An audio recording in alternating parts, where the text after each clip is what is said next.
गई तो जितना प्रेस कॉन्फ्रेंस हुई राहुल गांधी की, उसके बाद ऐसा सबको लगा था कि हाँ अब इस्तीफा लग रहा है, इस्तीफा देने वाले हैं। नहीं, 2 दिन से इनपुट आ रहे थे। जिस वक्त ये इनपुट आया था ये बात अखिलेश यादव ने प्रेस वहां पर लोकसभा में कही थी कि नहीं, हमें इस्तीफा तो हम ले ही लेंगे, लेकिन जो बच्चों के साथ अत्याचार हुआ उस पर बात होना चाहिए। वही मैं कह रहा हूँ कि 2 दिन पहले सूत्रों के हवाले से खबर ये आ रही थी कि धर्मेंद्र जी इस्तीफा नहीं देंगे और आगे लिख के आ रहा था सूत्र। लेकिन अब क्या हुआ, वो सूत्र कहाँ चले गए? सूत्र मूत्र में चले गए, कहाँ चले गए सूत्र? कहीं तो कौन से सूत्र हैं? ये जो सूत्रों के हवाले से बातें की जाती है सब हवाबाजी होती है।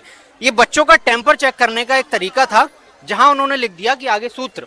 ये बच्चों को चेक करना चाह रहे थे। अभी तक जो सुसाइड, जिन बच्चों ने सुसाइड किया है उनके बारे में अभी तक कोई माफीनामा नहीं आया सरकार का। नहीं, वही तो है, सीजेपी के जो लीडरान हैं उन्होंने ये कहा है, उसमें से सिर्फ एक डिमांड इनकी एक्सेप्ट हुई है।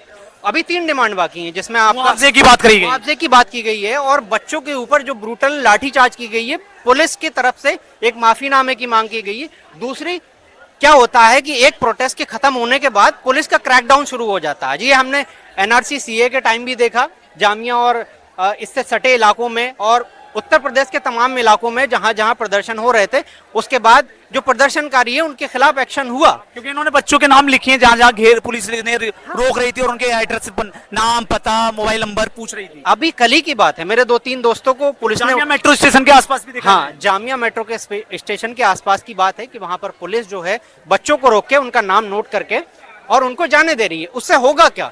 कल क्या है, ये 163 में इनको धर रहे हैं, कल क्या है, कोई बात होगी, इन बच्चों को बुलाया जाएगा, इनको फोन किया जाएगा और अलग अलग धाराओं में टॉर्चर, हाँ, इनको अलग अलग धाराओं में जेलों में डाला जाएगा, क्योंकि ये सेम पैटर्न है, ये नया नहीं है। ये सीए एनआरसी के टाइम ये हुआ था, 2019 वाला जो बच्चों के ऊपर जामिया की लाइब्रेरी में जाके, जामिया की लाइब्रेरी में हुआ था। हाँ, निहत्ते लोगों पर लाठी चलाई थी। मेरा सवाल ये है, अब पुलिस की तरफ से एक माफीनामा जरूरी है, क्योंकि जिस तरीके से, जिस बर्बरता से लड़कियों को खास तौर से मारा, लड़कियों को, बच्चों को, बुजुर्गों को, किसी को नहीं छोड़ा है।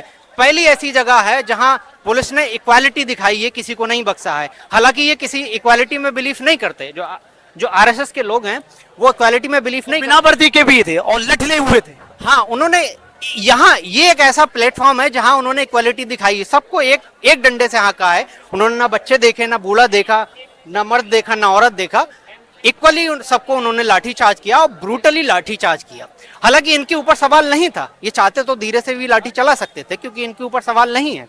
लेकिन स्टूडेंट तो बहुत पीसफुली कर रहे थे। इन्होंने चुनाव किया कि हम एक लाठी को कितने जोर से घुमा सकते हैं, कितना ब्रूटल उसको